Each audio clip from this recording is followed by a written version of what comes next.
Thanks, everybody. Welcome to Build. I'm your host, Ricky Camilleri. In the 1990s, Silicon Valley exploded with what is now referred to as the dot-com boom. And the new Nat Geo miniseries, Valley of the Boom, uses the chaos, the insanity, and fun of that time to create a crazy collage-like portrait that features recreations with actors, the actual players of the moment talking to the camera in interviews, the actors breaking the fourth wall and talking to the camera, hip-hop musical sequences, and a totally crazy, frightening Steve Zahn. Let's take a look.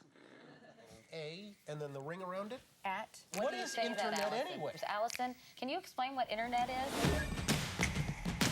One word, Netscape. Netscape? They have zero concept of what Netscape is. Pixelon is #1 in internet broadcasting. TheGlobe.com? It's a social network. People will want to log on, I guarantee.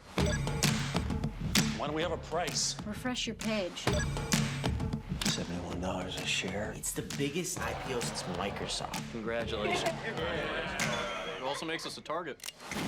This is the beginning of what they called the browser wars. I'm gonna bring in a couple of experts. Netscape changed the game. We were at Microsoft's mercy. They were deathbed competitors. We are running $1 billion company. You must got Microsoft bringing back their tech. Prepare to boldly go where no man has gone before. Valley of the Boom, Sunday, January 13th at 9 on National Geographic. Everybody, please welcome from Valley of the Boom, Bradley Whitford, Lamorne Morris, Steve Zahn, Stephan Paternot, and Matthew Carnahan. Guys, thank you so much for being here. Thank you. Matthew, I want to start with you because the show was crazy. It's you intentionally made a collage-like portrait where you could kind of throw everything at the wall. How did that start for you? Where did that idea come from? What made you want to approach it that way? Well, I think the initial impulse was to try to create something that was as disruptive as the people we were profiling. You know, so these guys were doing things that nobody had ever done. They were changing our world in a way that now affects every one of us every day, every minute of our lives. So that was a tall order. So we just decided to go crazy, to really, really push, and push far into every kind of disruptive, dramatic technique we could come up with. How does that work when you're writing the series, when you're getting into a scene? Do you start by saying, okay, how can we take this scene and sort of throw it into a blender and see what comes out and disrupts the scenario? Or do you sort of naturally hope an organic idea comes while you're thinking of that scene? I would say it was a little more the latter. So we would, necessity being the mother of invention, we didn't have Mark Andreessen. So the first thing you see is John Carna, the actor, pretending to actually, in a documentary interview, pretending to be Mark Andreessen. And then, somebody off camera says, "You're not Mark Andreessen." And then he has to sort of, so that's the first thing. That's the first sign to the audience where they go, "Oh, this is going to be sort of pants down, crazy, fun." And then he starts breaking the fourth wall as well after that, right? Because that kind of Yes. begins in an interview Yeah. where we've been watching Mark Cuban, Ariana, Yeah. a number of people who are played by actors in the movie talk to the camera, and now all of a sudden one of the actors is Pretends to be the real person, and then and then Lamorne's character, who is an amalgam of kind of finance bros of the time, he does a lot of he breaks the fourth wall. He is a character in the show, but also is able to kind of be outside the show, kind of like He references the future in a he fair amount references of the time. future. Yeah. He talks about somebody should create an app for getting taxis, and he definitely has he has this bigger sort of God's eye view. Bradley, you play a character. You play very clearly one of the more, I think, straightforward characters of the piece. He was the CEO of Netscape. Yeah, James Barksdale. Yeah. Were you able to communicate with him or talk to anybody that knew him? Mostly because of logistics. I did not talk to him. I have a pretentious rationalization. for that, which makes Let's me hear it. seem like a better actor. That when you actually meet the person, it can be limiting. No. I did not. It was purely logistical. You ain't have his number.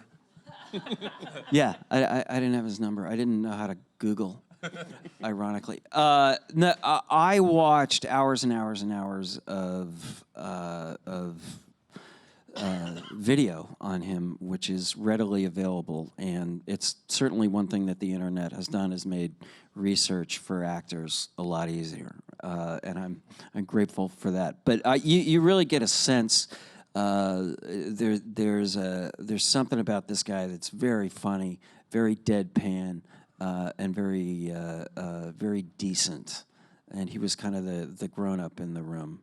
Well, at the same time, he was sort of a really competitive guy. Yeah. And people who talk about being scared of him and scared of being in meetings with him. But you play him as fairly laid back, as if he never needed to project that he was a scary guy in any way. Yeah, I think it seemed very clear if you watch any interviews with him, he is absolutely, unconcerned with the passage of time or what you may think of him. It just does not register. He's just not at the mercy of those feelings, and I think it's powerful. He also didn't know what he was doing. He came out of FedEx, which was an area that helped him understand, I think, more than a lot of people understood what was happening with the internet, because FedEx is a systems business, and you may have to make a big investment in a warehouse in Anchorage, Alaska, which may seem like a strange thing to do, but if you're in that business, if you set up the system and make it ubiquitous, then it'll work, and that's, I think, true of a lot of the internet world. How do you, if you're playing a character that doesn't care about the passage of time, Yeah. and you're performing that on camera, do you find that to make a scene, if your director needs you to make the scene move faster or things have to move quicker, how do you modulate that? I don't give a shit what the director says. No, I'm sorry. That must have been fun. Yeah, no. No, it is. It's a great. It becomes a great kind of cutting pattern because you're fast moving, fast going. You're going from this idea to that idea, and then you come to Barksdale, either the real Barksdale, or Bradley's Barksdale, and you go into this glacial, deadpan, southern, and it's just a natural way to create a new rhythm. Well, it's a fun thing, and like why I always think about like there interesting things in my experience where I'll notice like you want a different instrument. In the Richard Schiff on West Wing, it's a bunch of, trumpets and violins, and then this like bass oboe walks in. It's just like a totally different thing. And when I was watching the documentaries, I realized, oh, this guy, is playing a very weird tuba. Right. And he kind of slows things down even when he looks at the camera. I think at one point he even says, let's slow things down and discuss what is actually happening here. Yeah. If I remember correctly. Yeah. I honestly, not just because I'm promoting this, but I loved him. He's a very, very decent guy, ferociously funny, and just a deadpan. Well, speaking of ferocious, Steve, you play a guy named Michael Frayne. I mean, we'll just say named Michael Frayne for now. One of the crazier performances I think I've ever seen you do. It's so much fun to watch. Can you talk about getting pitched this role and developing it and coming up with some of the stuff that you had to do? Yeah, I mean, it was out of control. I mean, when I read this, on the paper it was even insane, and I didn't want to work. I worked for a long time, and I go home and kind of tag team with my wife, and I go, okay, you're up. I'll do the other stuff. You do the make money and all that. And unless something really amazing comes along, it's her time. And this came in, and I read it, and she knew right away that I thought it was brilliant. And she read it and went, oh, my God, you have to do this. I said, yeah. But it scared the hell out of me to be honest with you. I mean, I was really excited on one, play this multifaceted guy who was like, a Southern Baptist preacher who was a con artist, but he was this, really brilliant guy who was socially aware. I mean, he could peg people in a second, and I understand where they're coming from, where they're going to get ahead of them. And yet, he was like 150 pounds heavier and had ramen noodle hair and looked crazy. And I went to Matthew like 2 days before we shot, and I really started panicking, to be honest with you, in the hotel, pretending the scenes in my hotel by myself. And I told him, I said, dude, what do I do? Like, what do you want me to do? And Matthew just said, man, you just got to dive in, man. That's why I hired you. You just got to, I know you're going to dive in. And I realized that's what I had to do. It was insane. But the tone of the show, the fact that the wig looked so ridiculous calmed me. The fact that I wasn't in prosthetics and they developed a fat suit that I wore in like the Music Man in high school made me feel really comfortable. I was like, this is theater. We're going to be able to be free and, And my guy, there wasn't much on him. I saw one interview with him, and he was this real soft-spoken guy from the South, and I was like, wow, that's that dude? That's all I needed. He's kind of a classic American con man, sort of going up to a pioneering area and seeing what he can whip up. The fact that he's a preacher is almost perfect. Yeah, it's like a character in some great old Western. Yeah. And this was the West, the Wild West. It was the new frontier. I mean, it truly was. There was no rules.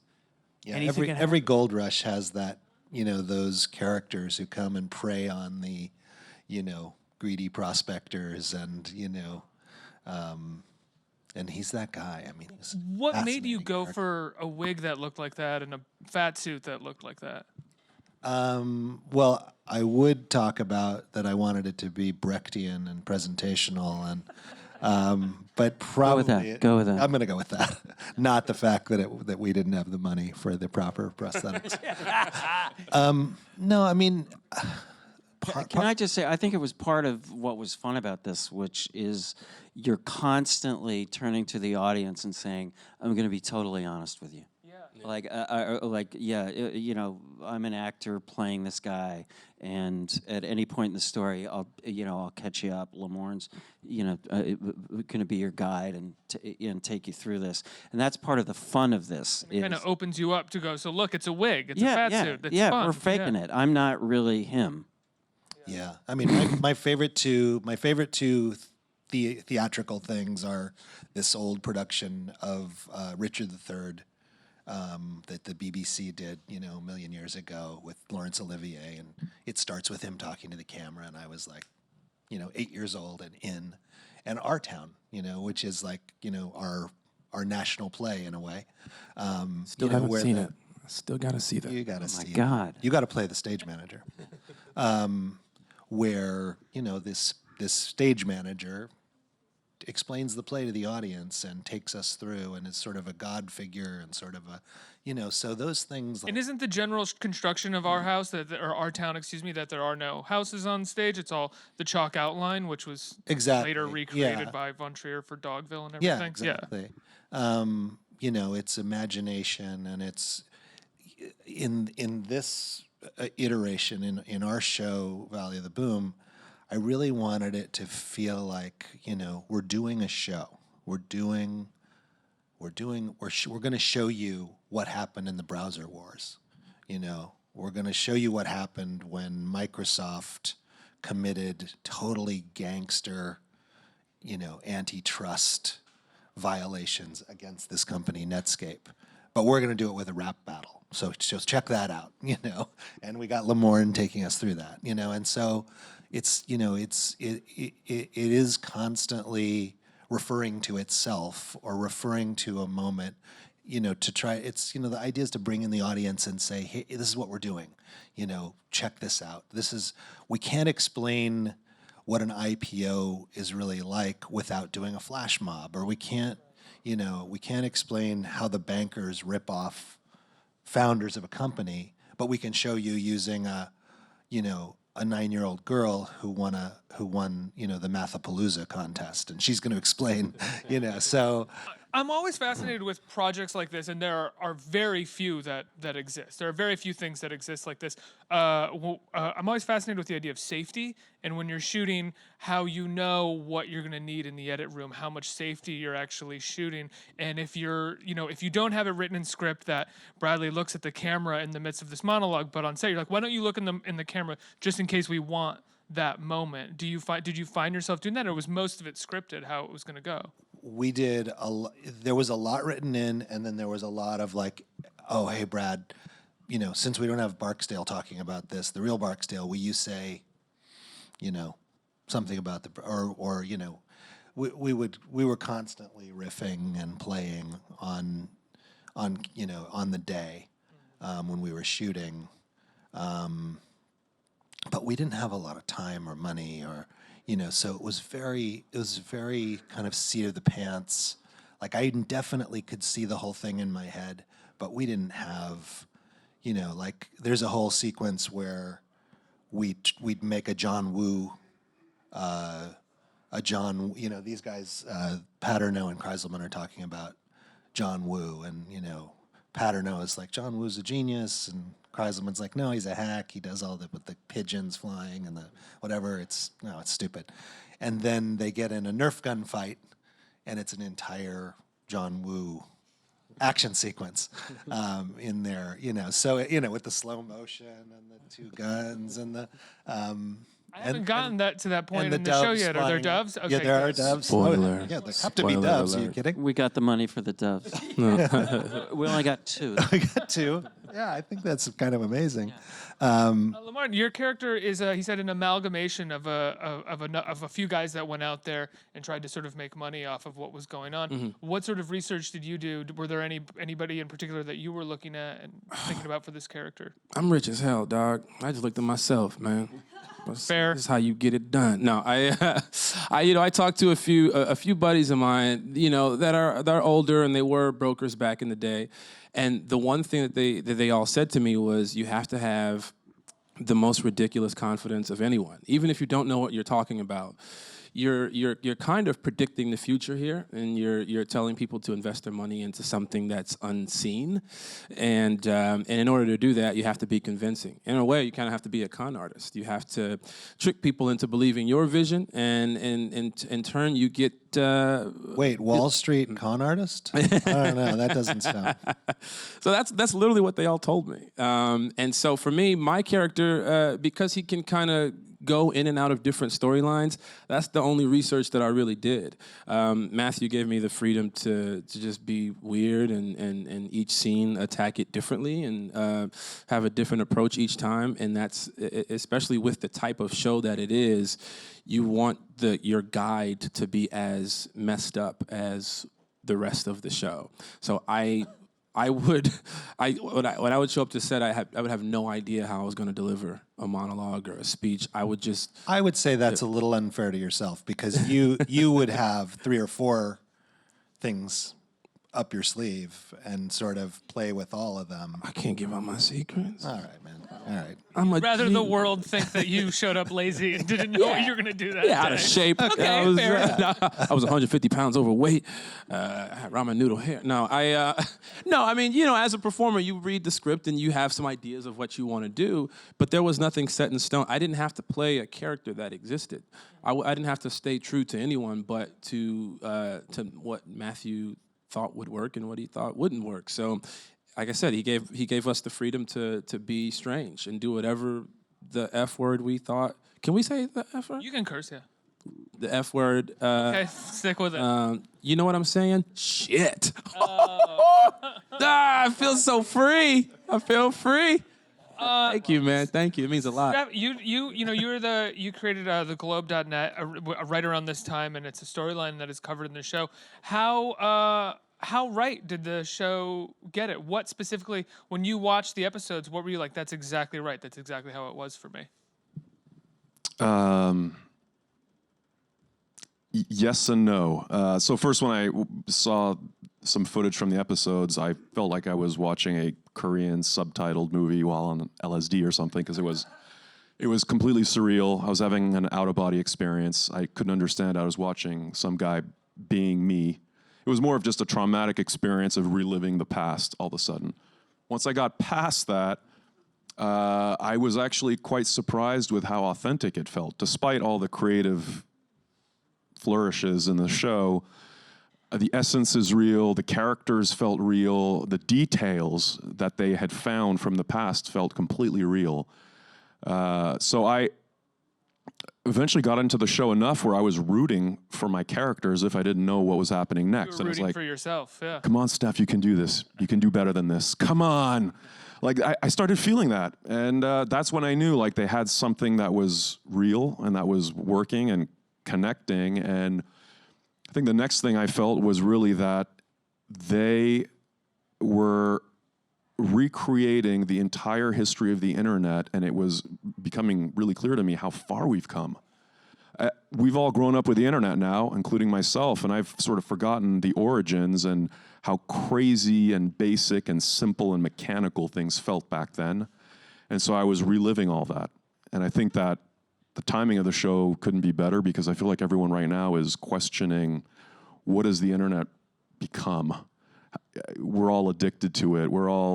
Does the internet ever become anything? I think it's constantly evolving and changing, and we, more so than any other technological innovation, adapt to it so quickly. It feels like we never lived without this element of it before, whether it's faster speeds or some sort of social media site that we're now all addicted to. No, it is constantly evolving, but it's like the frog in the boiling pot. It's happening slowly enough that we're not really noticing huge changes. But if you go look back 2.5 decades now, if you can, we've gone from fax machines to this. What?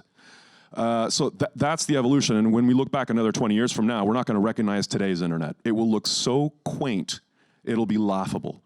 So that's how fast it's evolving. It's terrifying to me, because I don't know what that looks like. Oh, you don't know? What do you got? Oh, he knows. My goodness. Simulation theory. Let me begin. No. You know, you're... sorry, go ahead. Bob. I was just going to say something that Steph has said that I think is something that definitely comes up when you watch this, is we are at the mercy of technology. It's almost like we have no immune system for this new disease that takes over your body and your mind, and we're beginning to understand, as Facebook destroys democracy, that there is a downside to this utopian vision of connectivity, because if you're connecting with your high school class, the Nazis are connecting too, you know, and we're able to, Russians can affect voter turnout in Milwaukee, Wisconsin because of this thing. And we have to get to a place where we are exerting a little humanity on the technology, I think. Do you think we are getting to that place? As a person who was really one of the founders of social media and one of the pioneers of social media, do you think we are reaching a point where normal people are starting to pull back a little bit? Yeah, and what's actually surprising for me is that the next younger generation that seem to be addicted to the internet, I'm increasingly seeing some of them unplug, some of them getting tired. And, you know, at high school level, my younger nephew in the UK, not interested in constantly curating his Instagram profile. They have a better take on it too, even if they are interested in it. I think the younger generation has a much less literal take on it than the generation above me who got on Facebook a few years ago. I go home and watch my mom on Facebook. I'm like, no, that's not real. Stop believing this. Yeah, I actually think that the addiction is more in my generation that helped build this thing, and we're all trying to adjust our lives to it, and because we need to use it for our careers and figuring out all the leverage points for it, as opposed to simply growing up and taking it for granted. And I think it's also that for that same reason that next generation looking up at us going, this is sort of deforming my dad's life and deforming you guys. I get a lot of that. Well, I mean, so those are the kids, by the way, that are the ones reinventing the internet as we speak. This whole blockchain movement and cryptocurrency bubble from last year, guess who was building that out? It wasn't my generation of entrepreneurs. We're the old guys now. It was actually the next generation that are in their 20s, early 20s, have nothing to lose, have seen what's happened to democracy now, can see what Facebook has become, the wasteland that it is, And they're the ones saying, you know what? I want to take control of my identity back. I want to take control of my money back. I want to take control of information and facts back. How do we do that so we take that power back away from the Facebooks, the Googles, the Amazons, the government, and take it a little bit back into our own control? And so they're the ones reinventing the blockchain. And this is the blockchain. This is the thing, by the way, right now, most people go, okay, I've heard of blockchain. What exactly is it? What is it doing for us? That's the same reaction I had when I was pitching the globe. What's the globe? Well, there's this thing called the internet. Okay, what's the internet? I've heard of it, but what does it do? Like, we're back in 1994 right now with this new Web 3.0. So we're chuckling and laughing right now, and I can barely get my own head around what it's going to do for us all. But again, 10 to 20 years from now, we're going to look back here, and everything that we know of the internet is going to look quaint. So I feel like now more than ever, it's important and if we want to make sure that it's built correctly, we need people to be aware of their history. If they don't look back and see how we started and how it got warped, we're going to just repeat the same thing. So the course corrections are working correctly, and I feel like this show is the first time it's helping an entire new generation go, okay, how did we get started? How did we get here? Where do we go? I keep thinking, they've heard me say this a million times, but my grandmother was very upset about telephones because nobody wrote letters and automobiles destroyed towns. Everything is relative. When they invented the printing press, a bunch of monks, I'm sure, showed up and said, I just memorized this entire fucking book. You know, what about the human connection? It's all relative. And I think this show it kind of accentuates that point. It's the origin story of the kind of digital soup that we're swimming around in. Also, it's just entertaining. It really is. It's just fun. You know what I mean? The truth is stranger than fiction, believe it or not. And in this show, sometimes you'll have something, even though we glamorize it in such a weird way where people are being killed off or shot or strangled or whatever, it may as well have happened that way. And sometimes it did. And I think when viewers watch this show, they'll walk away with that too, just being thoroughly entertained for 6 hours. I would add actually that part of this sort of frenetic back and forth cross-genre, breaking the fourth wall, as crazy and fun as that seems, that is what it is like building a startup. So if you can't handle watching a show that's going to bounce around and take you through crazy narratives, you can't build a startup because you literally are constantly pivoting. One minute you think you got traction and you're growing, the next thing is you hit a wall and you're crashing. Change again, adjust. You're constantly having to do that. So for the generation watching this, I think they're going to particularly relate to that frenetic quality. But also, if you're not interested in building a startup, you might like the show as well. You don't want to just this pigeonhole this this it's show. fun. Yeah, because we have puppets too. Yeah. There it is. There it is. There's puppets in this show. I'm not even kidding. There's puppets. There's a rap battle. There's a ballet number with you essentially. An interpretive dance. Excuse me. Show us a bit of it. No? Okay. That's why I said I have to do this. Oh my God! On page 18, I have an interpretive dance at a church. Matthew, it's incredible work. Congratulations, sir. Fun. When can people see Valley of the Boom? When does it air? It's available on Nat Geo now. A sneak peek of the first 2 episodes, and then the first 2 episodes premiere this Sunday.